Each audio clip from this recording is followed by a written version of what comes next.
We're here to uncover secret conspiracy theories that they don't want you to know about.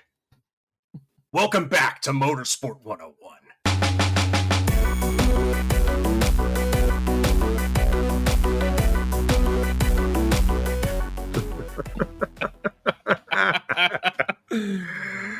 What we need now is Commander Riker from Star Trek to just with a montage of nothing. It's just total fabrication. We made it up, etc., etc. Hey guys, made this one up. We made this one up. Welcome to episode 392 of Motorsport 101. I'm your friendly neighborhood host, Dre Harrison, and welcome to our Formula One episode for the Dutch Grand Prix at Zandvoort. They're putting chemicals in the Red Bull that turn the freaking frogs orange. RJ has gone full native on this episode. He's turned into Alex Jones, and I think he just broke his own microphone. That takes some doing. I owe $49 million in defamation fees. I'm gonna eat a bigger bowl of chili. FIA doesn't want you to know. Yuki Tsunoda, Nelson Piquet Jr., Norberto Fontana. It's all related. Oh, That's God. it. That's the show. Places you can find us. This is the most off-the-rails intro that I've ever done in the 8 years I've been doing this show. That takes some doing. Way to go, gentlemen. That's an effort. We got Jason in the audience section saying he wants a refund. Like, I don't blame him. Yeah, we blew out his ears. Don't worry, you can buy a new set of those. Of course, yeah, they're replaceable. It's fine. We'll be getting into the 2022 Dutch Grand Prix. Well, not much of it, actually, to be completely honest with you. It's more to do with everything else that happened around the Dutch Grand Prix of 2022. We'll talk a little bit about the race itself, because it was a pretty conventional, straightforward strategy race, unless you were logged onto Twitter during the race itself. Because, oh boy, Yuki Tsunoda thinking a wheel came off his car. It's like that Domino's meme where it goes up to the FIA is rigging the entire championship towards Red Bull again. It's that time of the week again. It's the smallest domino is Prince Devitt is really tired of his tag team partner's stupid antics. The biggest domino is CM Punk and the Elite having a backstage altercation after a pay-per-view press conference.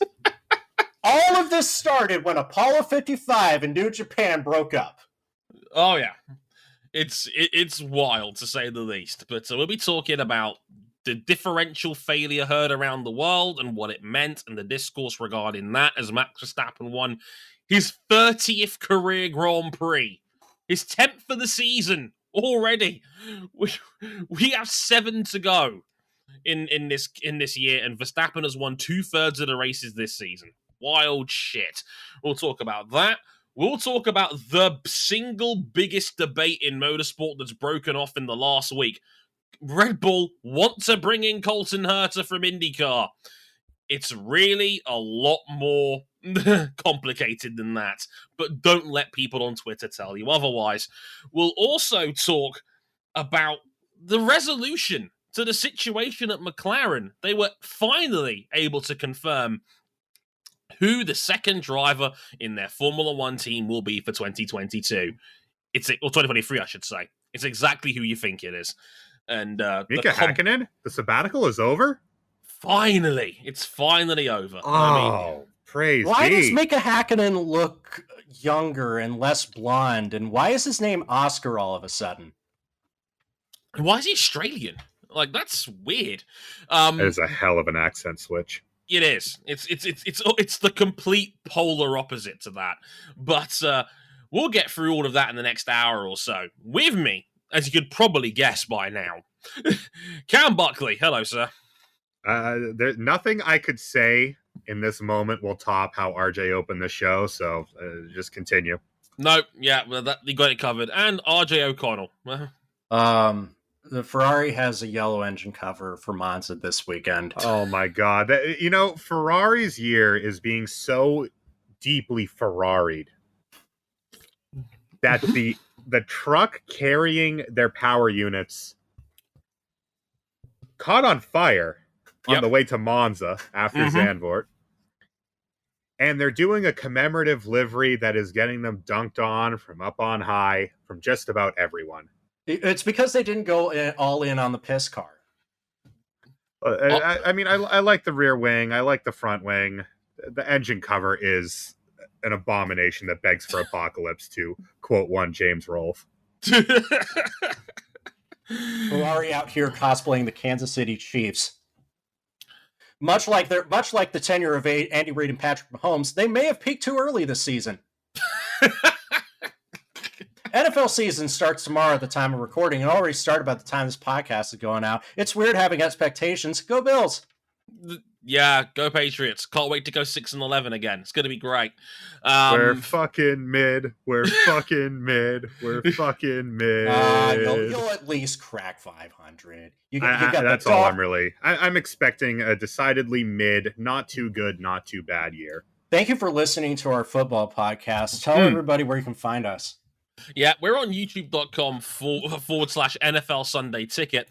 Motorsport 101. We're on facebook.com /Motorsport 101. We're on Twitter at Motorsport_101. If you got to follow us personally, you can at Harrison101HD, at RJ O'Connell, and at CBuckley917. If you really like us, you can back us financially on Patreon as well. Patreon.com /Motorsport 101. And hey, all of our content, including written pieces on everything in motorsport we've done that's happened this weekend. The Dutch Grand Prix, MotoGP San Marino Grand Prix, and IndyCar's Grand Prix at Portland is all covered by yours truly on the website. A lot of fun stuff and not so fun stuff to talk about regarding that weekend up on there. Of course, the next 3 episodes will be all about that as well. So, check that out. Also, one more thing before we get into the main discussions. The nomination ballots for the Motorsport 101 Awards for 2022 is now open. Yep, you can send in your nominations for the Motorsport 101 Awards for 2022 and have them debated on by literally some podcasters in the month of December. If you want to get the nomination sheet, we've pinned it on our Twitter account, but you could also follow our friend of the show at Jason_Poland_87. He's the guy that organizes our nominations for us. Follow him on there, tell him you said hi, or at least just send in your nominations on there. So you can do that as well. We'll be doing the Motorsport 101 Awards in December. So check that out. The nomination list is now available. So check that out if you haven't already. So send them in. Right, without further ado, let's get into the 2022 Dutch Grand Prix.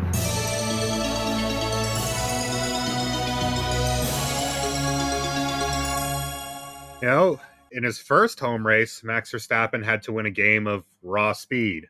This time it was a game of strategy. He was attempting the 2-stopper from pole with both Mercs on the unconventionally good hard tire, going for the alternate 1-stopper. Until we had the incident.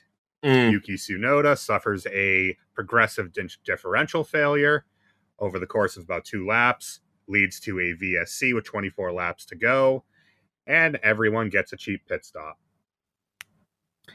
And then Valtteri Bottas's power unit died with 18 laps to go, bringing in another safety car, another strategic switch with Max and George Russell, switching to softs and leaving Hamilton out in the lead on used mediums. It didn't even take to the first corner. Verstappen drag races him down the main straight, takes off and wins by 4 seconds over George Russell to take his 10th win of 2022, 4 in a row, 30th of his career, and inching closer and closer to the in-season wins record. What do we think of this one, guys? You know, before Hamilton debriefed and, you know, before the whole thing with the engine mode, I was shocked that at a track like Zandvoort, that track position, prime track position, as it turns out, would not be more important than having a fresh set of tires. That's what I was thinking.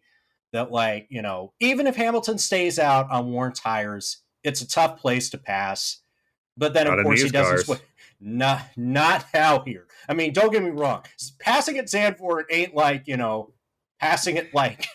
It wasn't easy to pass like we've seen at some tracks this year, but it also wasn't nearly as difficult as it was last year. It was possible. We saw many an overtake into turn one this time round. It was doable this time round. They even had a great wheel to wheel fight between Mick Schumacher and Sebastian Vettel in the middle of the circuit, let alone down the home straight. So that was quite reassuring. This was like a 6 out of 10 race. Yeah, it was the solid Dutch Grand Prix. I think we were all expecting this to be just an absolute slog, unless you are a super down bad Verstappen fan who just wants the guy to run up the score. And by the way, with the way things are going right now, Verstappen could. I don't think it's a matter of if he's going to break the single season wins record. I think it's a matter of to what degree. It's that. I mean, this was the bogey track given the traits of these cars across the year. He could break Seb's consecutive wins record with races to spare if he keeps going like this. We have friends of our community that have been saying for like weeks that he could win out the rest of the season. And the more I watch it, the more I think, he just might. But man, was I not having a good time when a driver that I really liked became the focal point of the latest Formula One conspiracy. New World Order, Illuminati, it's all connected. The religious cult that was backing Japan's Liberal Democratic Party. Oh, jeez, is that too soon? Dre, you can talk about this. Head over to formulawars.com and we can unpack all this. Yeah, I will get on the hazmat suit and enter the toxicity. I mean, I was watching the race in real time on social media. I normally live tweet these races pretty much every single week. The amount of people that immediately jumped up and said this was sus when there was actually a perfectly rational explanation as to everything as to what happened is pretty laughable. Yeah, it was also like at least Nelson Piquet Jr. dumping into the wall at Singapore. At least that was slick. At least you could buy that Nelson Piquet Jr. just ran out of talent on his own. Right. This was, as Cam described, a differential failure. They are hard to spot from a pit wall straight away. You want to know something? You want a fun fact? Go on. I asked my dad about this because he blew about 4 diffs in his drag racing Camaro across the years. And, it feels like a loose wheel because in this case, one of those wheels would come off because you snapped the rear axle. That's not how F1 cars work, but it feels like one of your wheels isn't on because it's only driving one side of the car. Yeah. Right. So, of course, we get the radio message of Yuki saying the wheels aren't fitted. It makes sense given the failure that he's got. He loosens his seatbelts, which, by the way, did get him a reprimand for that because that's a big no-no, but and he's got so many reprimands now that he's got a 10-place grid penalty for his troubles. Yeah, his 5th of the year, which is a 10-place grid penalty. But just as he's about to abandon the car, AlphaTauri obviously communicate with their mechanics, say, no, the tires were fitted properly. Come back to Yuki and say, yeah, no, the wheels are fitted, keep going. Of course, he's in nurse the car home mode at this point because, again, as we now know, the diff was broken. They get car's basically crabbing down the road at that stage. Exactly. He gets it back to the pit lane. They retighten his seatbelts just in case. They send him back out there. They realize, okay, it's probably the diff, and then they park him second time round to finally finish his race. The amount of people that immediately assumed that this was a conspiracy to help Red Bull win their home race was off the charts. And yeah, it's laughable that it even gotten to this Yeah. point. I got a good gauge of how many people were just kind of joking about it, but then I also got a sense of like, maybe people were really invested in this. Oh no, there was the usual 6 or 7. You know what their profile picture is. You know what hashtag is in their bio. That same 6 or 7 people whose entire online existence is devoted to worshiping one driver and forgetting to feed their kids. We're immediately on that conspiracy game. Yeah, and look, of course, this being the second time in 10 months we've had a major discussion regarding this. This was always going to pop off. There was a rational explanation for everything that happened.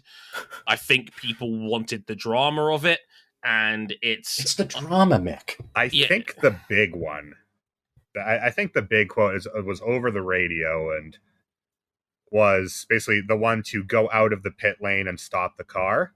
And I'm thinking when AlphaTauri's saying that, they're thinking that in a sense because that would trigger a safety car regardless if there was a car stopped in the pit lane exit. Yeah, there's not much runoff room at Zandvoort. That's why people like racing at Zandvoort. Yeah, but that's the general rule of thumb at most tracks. Is if there's a car stopped in the pit lane, at that, like we saw with Raikkonen, with the finger trouble he had at Bahrain 2018. I think what they were probably thinking in that moment is that, okay, we don't want to clog up the pit lane and then potentially screw over our other driver. And it's already a tight pit lane. Yeah, it was already tight. I'm thinking they probably made that call is to not screw over Gasly if they want to bring him in for a stop, because then that really disrupts everyone. So in trying to not be disruptive, they disrupted the race. Yeah. Point is that people already had their axe to grind at this point, as if Verstappen didn't needed any sort of help to win a race. He was completely dominated. 93-point lead going in. Yeah, like there was. There's nothing to gain. No, not really. They were already comfortably winning this race, and what happened at the end with Merckx and getting their strategy call wrong, I think was ultimately irrelevant in the end, because I think Max always had the pace to win. What was embarrassing after the race was that not only were there more discussions about a conspiracy and people looking for something grand and we need to also mention, because it wasn't just those on social media, it was also Sky Sports. Yeah, Sky didn't help with this either. Sky openly, Ted Kravitz openly said it while reporting on the race. Yeah, it was fishy. Yeah, and so of course a lot of people led into that. It doesn't mean Ted Kravitz is an oracle for everything on Formula One, but he got the info about Monza's ticket situation wrong live on the broadcast in this exact same weekend. So Ted Kravitz is not the gospel you think he is. Love him, but he's not. He does a great job, but nobody gets it right all the time. I think being the official broadcasters saying something that incendiary is very, very dangerous. Yeah, it's extremely suspect and it's only going to fan the flames, which look, they want to do to a degree because they're a TV network and they live off ratings and clicks. I get that, but getting roasted is getting posted.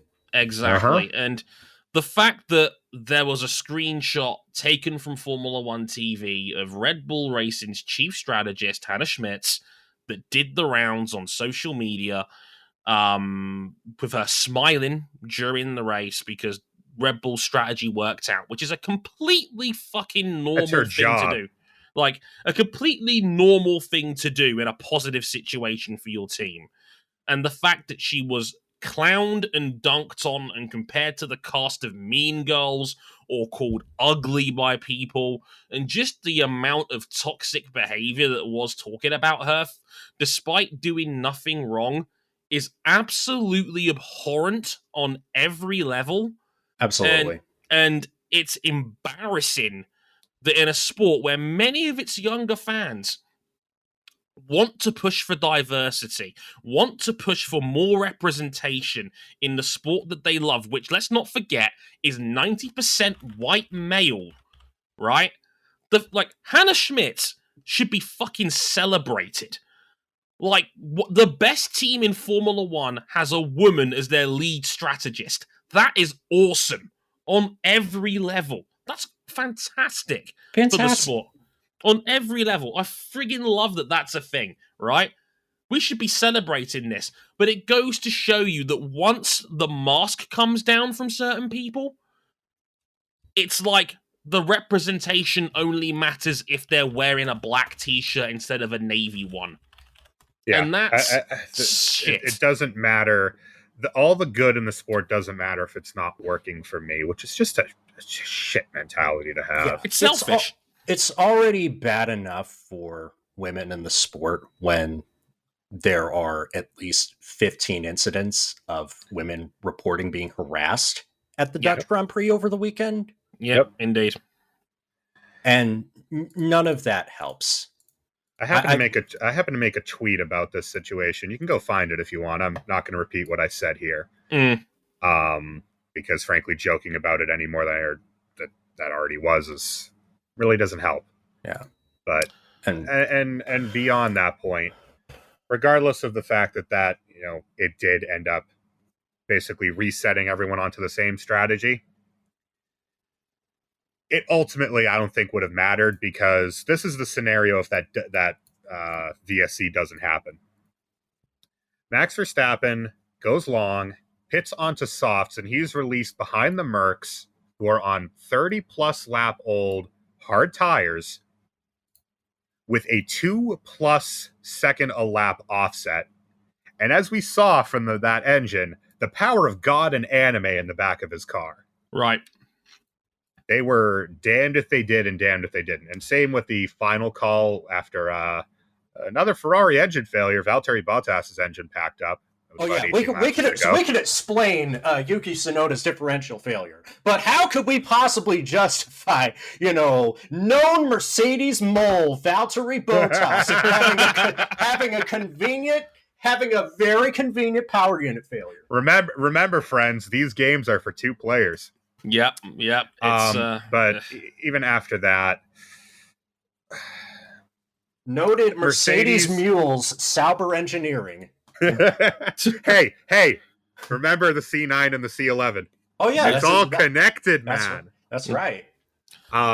Even with that call, Mercedes were not in a position to win just on lap time. The best they probably could have managed out of that would be to pit both cars and get the easy double podium, because, man, this is the third race in a row Ferrari has shown up and gotten their ass spanked on race pace. Mm-hmm. Yeah, and that's before Carlos Sainz's first pit stop turned into yet another case of Ferrari comedy. The gift that just keeps on giving.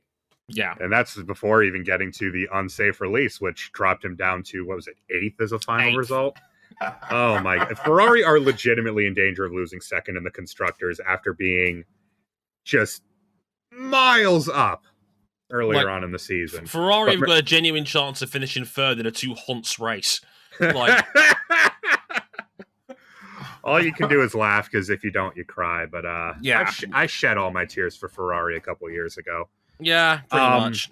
But Mercedes tried to go for the win and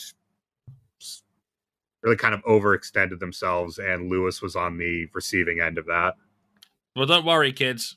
Radio messages aren't to be taken seriously when Lewis Hamilton is the one on the receiving end of it. Just thought I'd point that one out. Yeah, the team doesn't deserve it. Look, it's people say things in the heat of the moment. I don't really hold it against him. No, we shouldn't. And he apologized after the race. Yeah. It's a dead issue for me as far as I'm concerned. I've said it before, the worst thing you could say about Lewis Hamilton is that he's a bad loser. Yeah, and the good of Lewis far outweighs the bad. I just wish that same benefit of the doubt was given out a week earlier.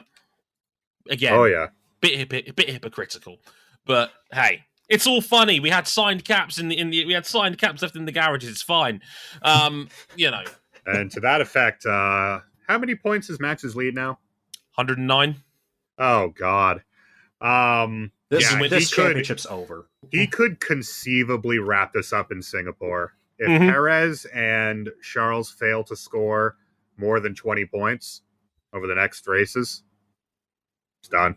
Yeah, it's done in Singapore in 3 weeks' time. Yeah, Red More Bull's got both these realistically, titles on block. more realistically, he's going to be crowned at Suzuka, but it's a matter of when, not if. Oh, Yeah. could you imagine at Honda's home track? Mm. Yeah, it's a shame it's a Red Bull powertrain. On the subject of Red Bull, we're going to finish this show out with hot transfer market news. One deal that has already happened, but of course we got to talk about something that has caused a great deal of consternation among all corners of the Formula One and motor racing community, and that is the fact that Colton Herta, despite sitting 8th in this year's IndyCar Series standings with one race to go, despite being mathematically eliminated from championship consideration, he has a reported handshake deal to join the AlphaTauri Formula One team for the 2023 season if the FIA grants a special exemption to give Colton a super license for racing. Here are some of the tricky situations. You normally need 40 points to get a license. Colton only has 32 as it stands. However, the FIA would open the door for potential force majeure and special permission if the driver has more than 30. This was a rule put in place during the pandemic due to some series not being available, like the W Series in 2020. Herta's Indy Lights points weren't counted in full due to a lack of full-time competition. That is a series that had notoriously been struggling for car counts in the last few years. I think I had 9 cars the year that Colton Herta was in it. And, it's not the fault of the guys on top because, if your championship is led by Colton Herta and Patricio O'Ward. Yeah. I mean, the top is the top tier talents are not the problem there. There's been intense debate on both sides of the motorsports panels whether or not IndyCar is worthy of more super license points. Now, only the series champion gets guaranteed status in IndyCar. They get the 40 points if you win the championship, whereas the top 3 in Formula 2, they get the 40 points right away. So we've not had a driver come straight in from the highest ranks of American open wheel racing, graduating to Formula One directly since Sebastian Bourdais did it coming out of the last year of a split form of American open wheel racing to drive 1.5 seasons at Toro Rosso, and nobody's done it since. Dre, should Colton Herta get his super license granted despite the lack of points? And is IndyCar being shortchanged on the FIA ladder? This is a very complicated issue. And it all, I think, ultimately boils down to 2 problems. One, the entire system is based on subjectivity. And that's always going to piss off certain people. Because a lot of people will think that, well, my favorite series should be worth more than your favorite series, etc., etc. And brother, top 3 in Super Formula should get the 40 license points automatically. You see? And the other issue is that, well, look, I get it. A lot of people that love IndyCar, and I've seen many people that I know, people that I consider friends, a lot of people that bat for IndyCar on a regular basis will argue that IndyCar's drivers should get more credit on the global motorsports ladder. Ultimately, there's no right or wrong answer to that question. Like, it's ultimately subjective. Like you could make. I personally, I've got no problem with Colton Herta his ability as a driver. Yeah, dude, I love that Toro Rosso, as cynical as the motivations are behind this from Element Marco, right? It's a good gamble that I haven't seen in the driver market since, well, Max Verstappen came up. Right. And he is the reason why we have this form of gatekeeping in the first place, which is the super license system. And look, I guess I don't mind that it offers some level of minimal gatekeeping. Like, you don't want some guy that just you don't want someone coasting on purely money and connections to get into F1 and then be struggling to even make 107%. That is not what is being requested here. But what about Nikita Mazepin? Well, that was just an incredible Herculean carry job by the brilliant engineers and mechanics in High Tech GT. That's just a phenomenal job for them. You can't win them all, but like this was always going to be the biggest stress test of the super license system because this is a driver that people who predominantly watch Formula One don't get a gauge of. And you might look at his results on a Wikipedia page and think he's won some races, but he's never competed for a title. But I'll tell you, what I've seen of him is that Colton Herta, especially on a road and street course, the relevant skill of a Formula One driver, when he is on it, oh yeah, he's unbeatable. Well, and the thing is that we have context because we actively watch IndyCar, and we know that is the big examples I'll show this year is that the Indy 500 matters so much more than every other race. It matters more than the championship itself. And if you have a bad Indy 500 and your name isn't Scott Dixon, because, well, Scott Dixon just is that. He is that guy. What guy? That guy. The guy in the corner having pancakes. Mm.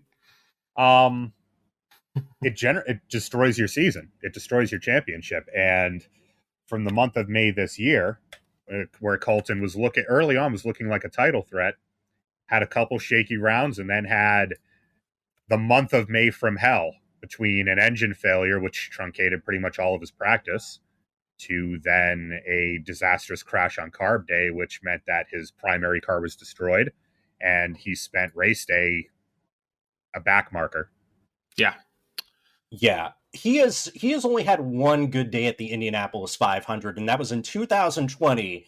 The weird year where the Indy 500 happened in August and there wasn't as much passing, and everybody else was just sucking up the crumbs of Takuma Sato and Scott Dixon all day. Pretty much. And yeah, this is going to be the problem. Like, Formula One fans will always have a level of snootiness regarding anything else in terms of motorsport. IndyCar, sometimes their fan base has a level of insecurity about where their series is in relation to everywhere else. It's not going to end well when those two worlds clash. Mm-hmm. And it is big 6 of one, half a dozen of the other energy. Yeah. And the straight up answer to this is there is no straightforward answer on this. Like, here's the thing, right? I love Colton Herta. I would have no problem. I would love to see him in a Formula One car. The issue is that if you're the FIA, you have no reason to bend the rules for this man. None. Like, why? Like the Formula 2 ladder, as flawed as it is, has also produced an incredible recent set of drivers. Verstappen, Leclerc, Russell, Norris, Albon, Gasly. You know, when the bottom rung is Giovinazzi, Nicholas Latifi, and Nikita Mazepin, you've not done too bad. Yeah. It works. And it's hard. Like, the backbone of the sport is guys that have come up through that Formula 2 ladder in recent years. These are the guys that you're going to be rooting for the next decade. There is no question about that. And if you're Formula Motorsport Limited, the promoters of Formula 2 and Formula 3, first and foremost, why didn't you put your foot down and say that Yuri Vips can't race after that incident? And second, it's not in your best interest to just promote other series as a pathway to Formula One. Like, why would you? But then that's just it, is that this whole system is, we were talking the other night with King about this, that this whole system was not intended to be a rigid distribution of points as it has been. It was meant to change depending on the value of each series relative to kind of the global trend every couple of years. And since then, the architects of that system, of the super license system, have moved on into other roles. And the current kind of gatekeeper of the super license system, those in power to actually make those changes, are more than content to keep it the way it is because it is in their best interest to do so. Yeah. And so the system was put in place with the intention of it evolving, and it hasn't. Yeah. And it cannot in its current state unless some sort of force majeure situation like the one we're in right now comes up. And the FIA has already shown that it can be a bit malleable when it comes to granting force majeure licenses, because let's not forget Naoki Yamamoto's Japanese Grand Prix practice run came with a little bit of, bending those hard and fast rules to get him in for one FP1 session. Yep. But that was one FP1 session of the track that he knows like the back of his hand. It's going to be a lot different when Colton Herta comes over to a whole slate of tracks that he either has not driven since his 1 or 2 years racing over in Europe or has never driven at all. I don't think that's such a big factor given just the level of simulator work that these guys do now. Yeah. I think the track experience is not so much a big deal. I don't even think the tires are such a big deal, given that the tires that Pirelli creates for F2 and F1 are just couldn't be further apart if you tried, other than size and the sticker on the side. I would think that given a real chance by a team that is prepared to put its weight behind you, if you are good enough, you are going to be able to show that, irrespective of whether it's Colton Herta or it's someone pulled up out of WEC or FE or any of these series. Oh, yeah, without a doubt. Given the tools that are in place now. Like, don't get me wrong. There is always a chance that Colton Herta could wash out like Michael Andretti in less than a year and be punted back to IndyCar. But on the other hand, there is also an equally good chance that the guy that was racing the likes of Lando Norris competitively in British Formula 4 could go out there and score the majority share of AlphaTauri's points next year. And put in some driver of the day performances. I think that's running a marathon before we can walk. Yeah. This is more how does he get into Formula One from here? Because, as mentioned, with the hellscape that was his month of May this year, which no matter who you are, other than Scott Dixon, that destroys your championship. No matter what he does, he is not going to have the super license points necessary, either from IndyCar or running FP1 sessions, because the schedule will conflict a little too much. And anecdotally, all the last guys that did it, Jacques Villeneuve won the 500 and the title. Juan Pablo Montoya was already going to be in North America as like a layover before he got to F1, and all he did was win the championship as a rookie and the 500 as a rookie. Cristiano D'Amato, we forget how much of a weapon he and Newman Haas were together in the early 2000s. And then, of course, Sebastian Bourdais won 4 straight titles. Yeah. And with all of those, I mean, with the exception of Bourdais, and there are circumstances around that, all of them came over and showed pretty damn well in Formula One. But I don't think that the talent of Colton Herta is what's under question here. No. Yeah. It's not. And there's a hell of a lot more than talent that decides, look, we will say it now, we've said it before, and we will say it in the future. Formula One is not a meritocracy. It is not a meritocracy, and it has precisely zero obligation to throw Colton Herta or anyone in IndyCar a bone. It doesn't. There's no argument that anybody could tell me otherwise. Yeah? Is it shit as a fan? Absolutely. I would love to see more drivers take part in more series, and I'd like to see that net lowered a little bit. Yeah. Unfortunately, you do. Your obligation is your star best team in the sport is demanding to get this kid in. However much that actually matters, that's up to the FIA to decide. Yeah, and look, for me, I don't necessarily think this is just a super license problem. Like, don't get me, because I look at the super license rules in front of me right now. IndyCar is the second highest rated series of anything on the board, right? Like, people say, oh, well, they're treating IndyCar like a junior series. That's up for debate when it gives out more points than Formula E and the World Endurance Championship and Super Formula overseas. I think that's a bit of a reach.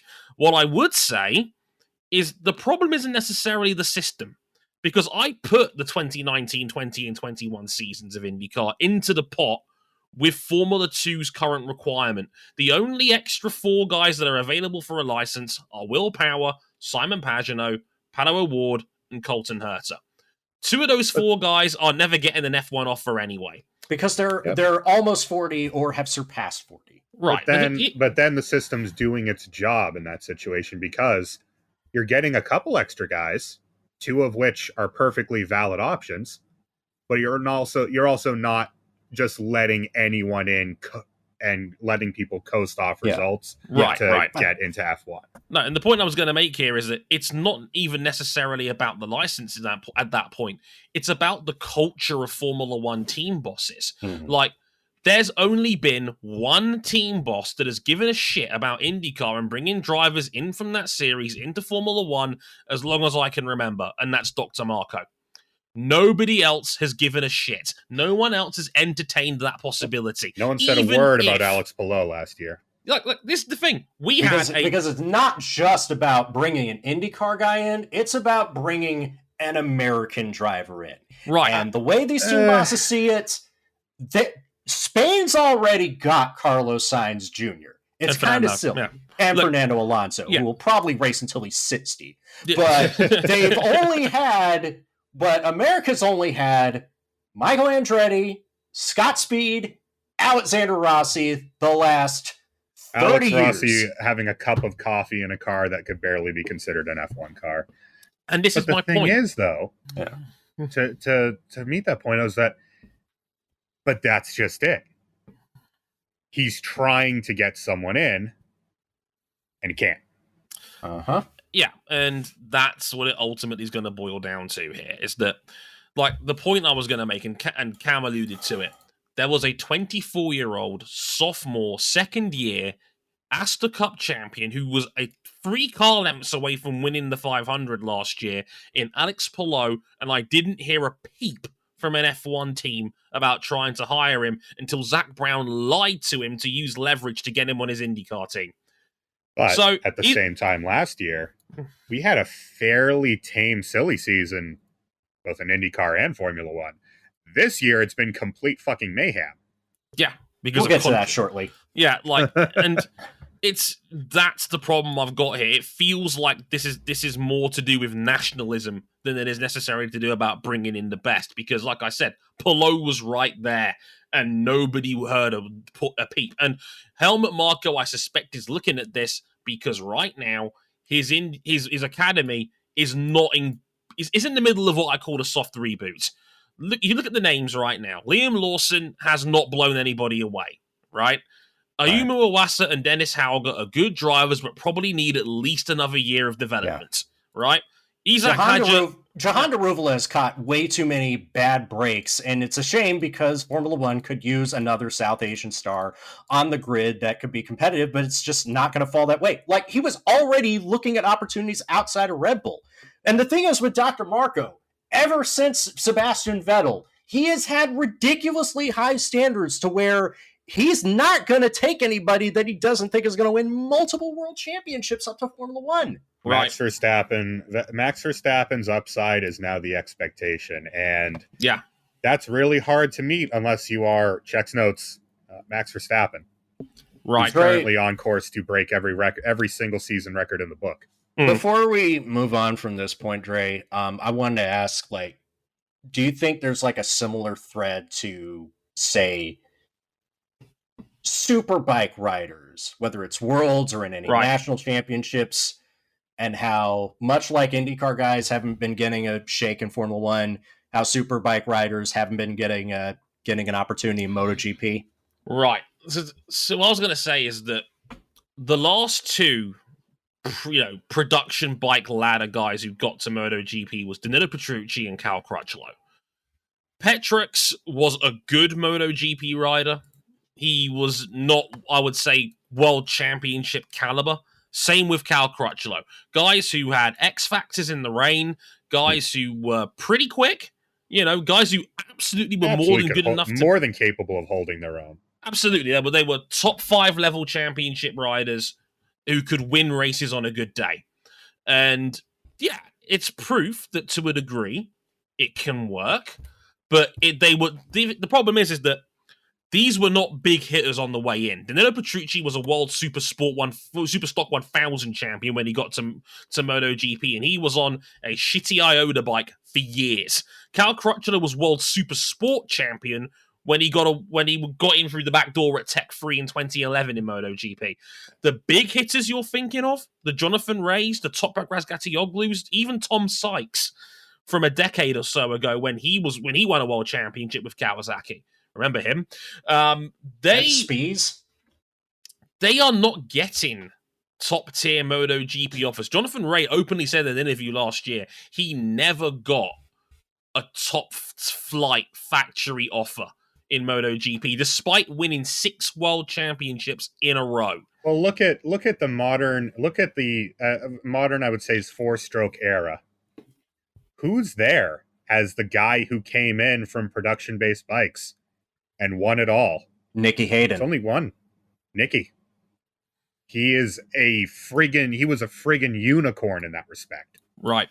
The point is, it's not an exact science, and it never will be. And Jonathan and the one person who respected Jonathan Ray's ability massively was Livio Suppo when he was in charge of Repsol Honda at the time. The problem was he had to handle having Danny Pedrosa, Casey Stoner, a 17-year-old freak in Marc Marquez, and Jonathan Ray, who he promised a MotoGP seat to at the same time, but he couldn't fulfill that promise because he had too much talent at Repsol Honda. Pedrosa was still one of the best riders in the world as far back as 2012. Stoner had just won a MotoGP world title. Marc Marquez was challenging for a Moto2 world title at age 18, right? And Jonathan Ray had a cup of coffee in MotoGP standing in and was only upper midfield.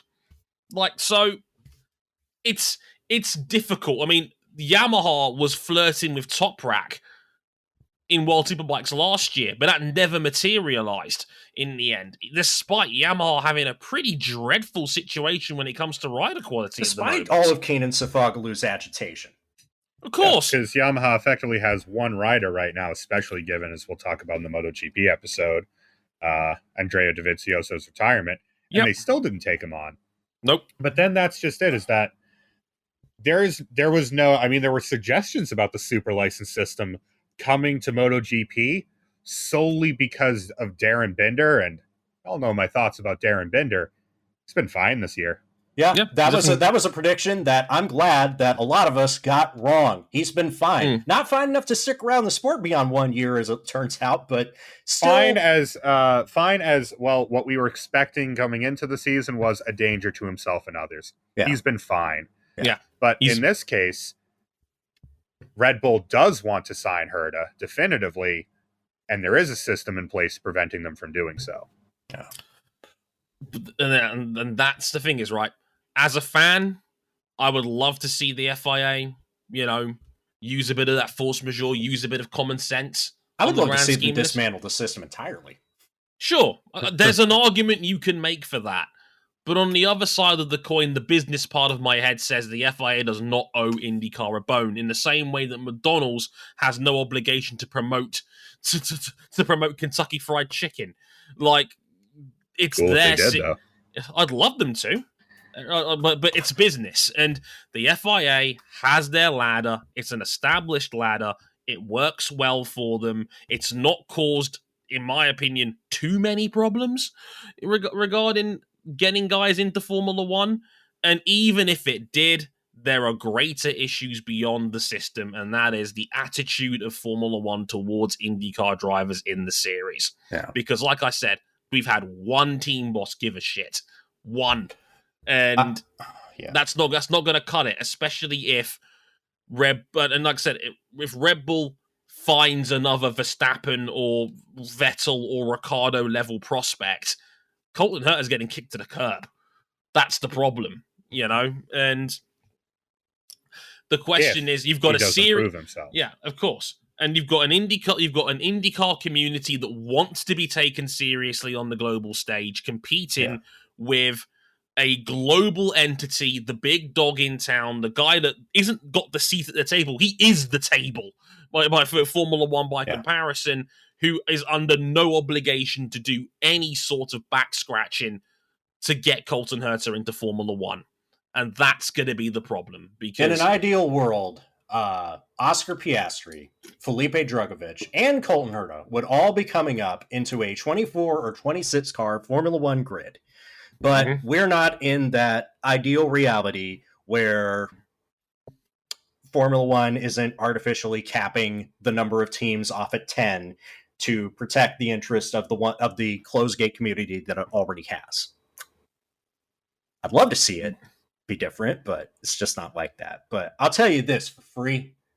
Colton Herta and Yuki Tsunoda, if that comes good, I don't care. That's my favorite team. I just hope the car's good enough for both of them.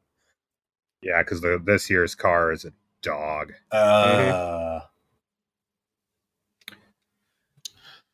Yeah, good luck with that.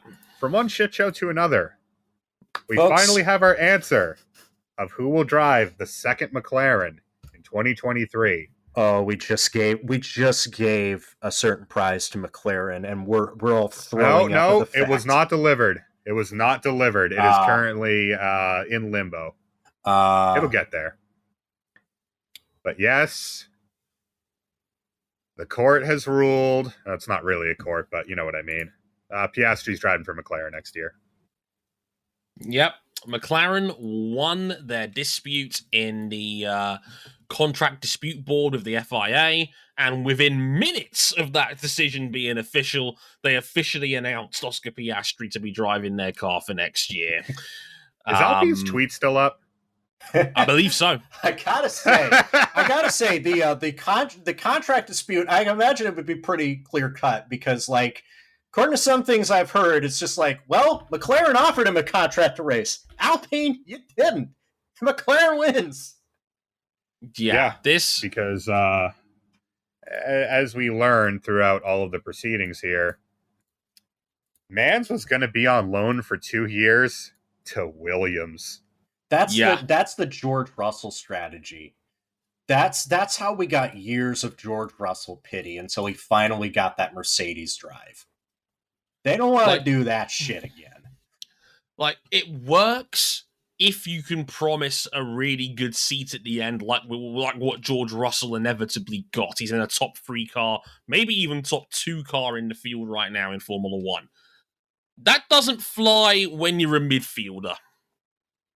Like, and from all accounts of what Piastri's told the media, it looked like he was getting dicked around. It seems like a very typical Alpine junior driver scenario where their youngsters just don't get opportunities at the highest level. And, you know, like, to a degree, I get it, because last year their combination of Alonso and Ocon was really good. It was a fantastic team. This year it's been really good. Yeah. What they've got is a fundamentally very solid team. Good car, good drivers, and they have a good chance of finishing 4th in the Constructors' Championship this year. Their best season since coming back, right? The problem is that you've got a 40-year-old on your roster, and now he's leaving. Not anymore. No, he's gone.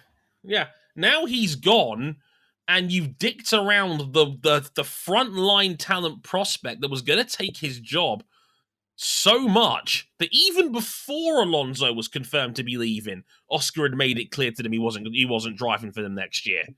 How did you screw the pooch that badly on this? He made it clear as, like, Daniel Ricciardo was being lied to about his future at McLaren. Good Lord. I don't know. Alpine at one point had Oscar Piastri, Zhou Guanyu, and Christian Lundgaard all in their academy, and now they're not racing for Alpine come next season. None of them. Add them to the burning pile of Jack Aitken and Artem Markelov as guys who was in the academy but never actually drove their car. They dropped Sasha Fenestraz, and they're about to call him back to their Formula E team. They threw Nico Hulkenberg in the trash, even though he was more or less matching Ricciardo every other race. Yeah, he was still good. He was still, king of the midfield. Carlos Sainz Jr., well, that didn't go so well. He's now driving for Ferrari, has a win. Jolyon Palmer, enough said, really.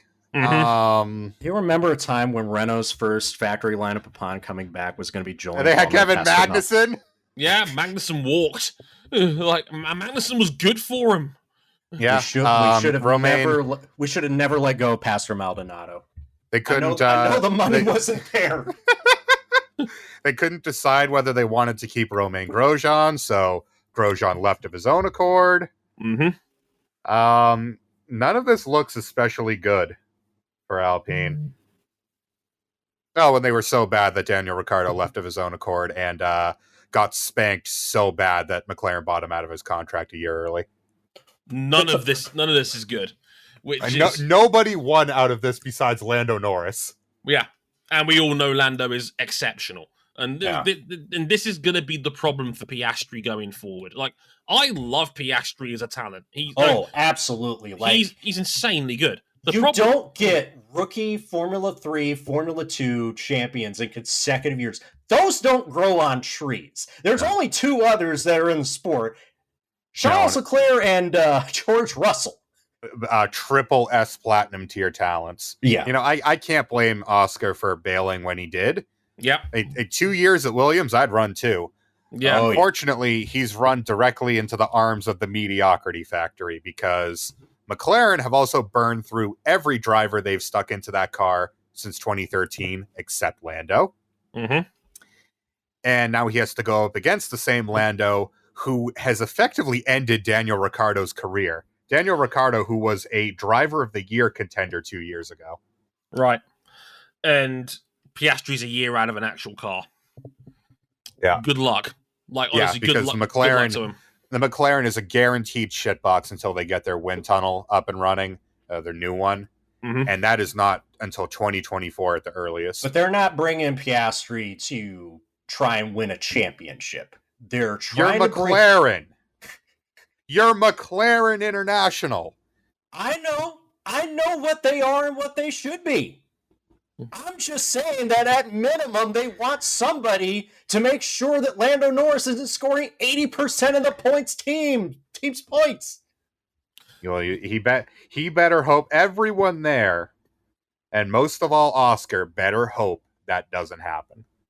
Yeah, I hope sincerely that McLaren gives him the patience to realize this is going to be a long-term project.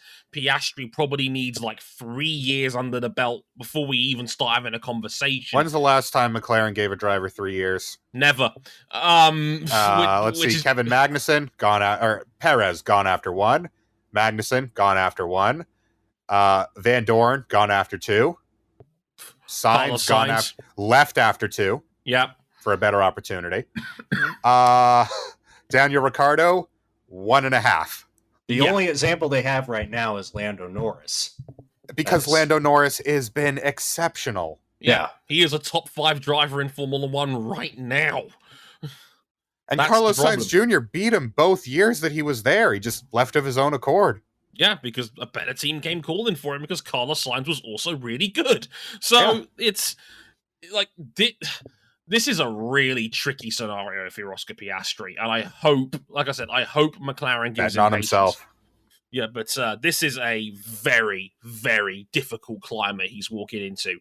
Mediocre McLaren, underperforming, an elite teammate next to him who's already ran through one of the best drivers in the world, and that's Daniel Ricciardo going into that team. Ricciardo was a top 5 driver in F1. I think he can come close to breaking even on all the head-to-head numbers. I think he can come close to it. That's a big reach, for his sake, given McLaren's reputation, he better. Like, that is a big, big ask because Lando Norris is an incredible driver. This is the same team that couldn't look inward and realize maybe they were the problem until they were back markers in Mexico 2018 with the same engine that Red Bull was using to dominate with. Best chassis in the sport, baby. Best chassis.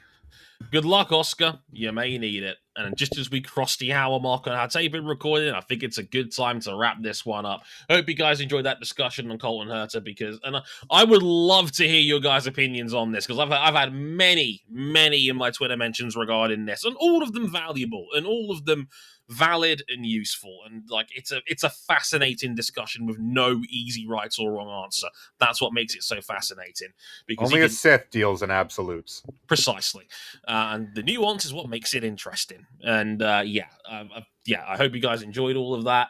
Next episode will be MotoGP on the San Marino Grand Prix. Francesco Bagnaia, still undefeated since becoming a criminal, and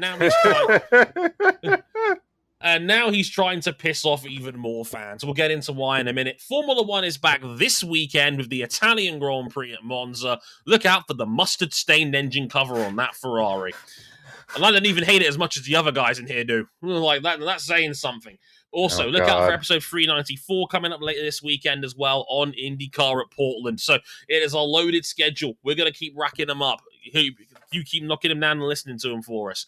Basically, you can find us one more time, youtube.com, facebook.com/motorsport101, Twitter, motorsport_101, at Harrison101HD, at cbuckley917, at RJ O'Connell, Instagram, motorsport101pod, patreon.com/motorsport101. Back us on there if you want early access to shows and all of that good stuff. But until next time, I've been Dre Harrison. They've been Cam Buckley and RJ O'Connell. And for listening through this entire episode, we grant you one super license. Sayonara. Later, y'all.